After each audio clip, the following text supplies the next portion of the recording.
Hello, welcome back to three-phase circuit analysis. We're doing power calculations. Now that we have all of that overhead out of the way in the last section, with the first problem that we've done, now we have a similar problem. Again, same sort of thing. I'm going to present some results of a previous problem that we've done just so we can jumpstart the process of doing the power calculations part. So this is actually the results of a previous problem that we've done. First of all, it's a Y delta circuit, so Y source delta load, so this makes it a little different. It's a delta load circuit.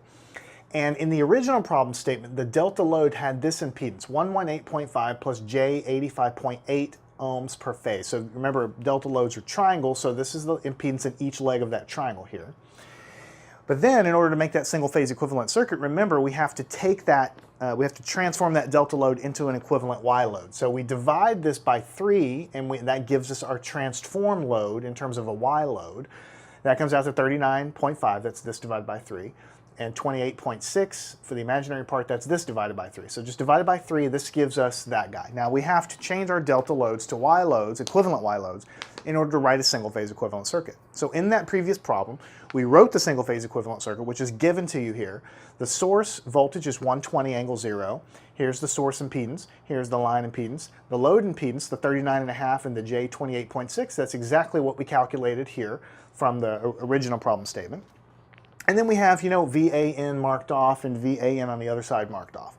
And then again, we were given all of these. We calculated these values in the previous part of the problem. We found out that IAA, which I usually like to write here, so I'll say I, little a, big A. Okay, IAA was given as this, 2.4 angle negative 36.87. VAN, capital AN, the voltage across this guy here, VAN, was given as this guy, 117.04 at this angle. VAN on the source side from here to here was calculated as this.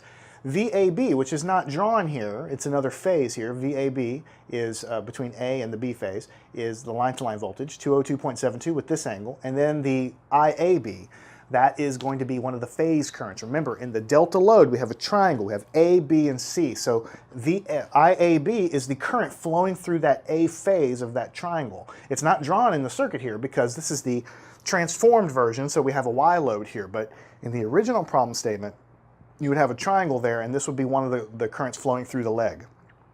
Okay, 1.39 angle negative 6.87. This is a very short problem, but we have to do some thinking about how to proceed. First part says, part A, what is the total complex power delivered to the delta load? Total complex power delivered to the delta load. I'm actually going to solve it two ways, but I want you to think about it with me for a second before we go any farther, because most of these problems are just come down to thinking about it. The confusing part of this thing is that you know that the original problem statement had a delta load, which is a triangle-shaped load, and then you know that in the process of solving that problem, we transformed it into a Y load, equivalent Y load, to make our single-phase equivalent circuit.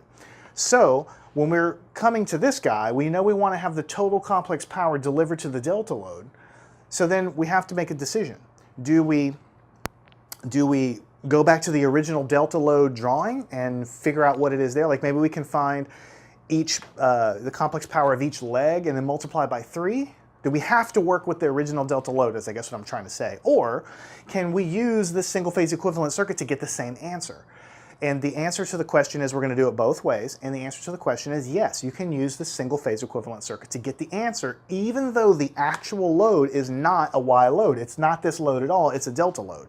Here's the reason why. When you take that delta load and when you divide it by 3 and find the equivalent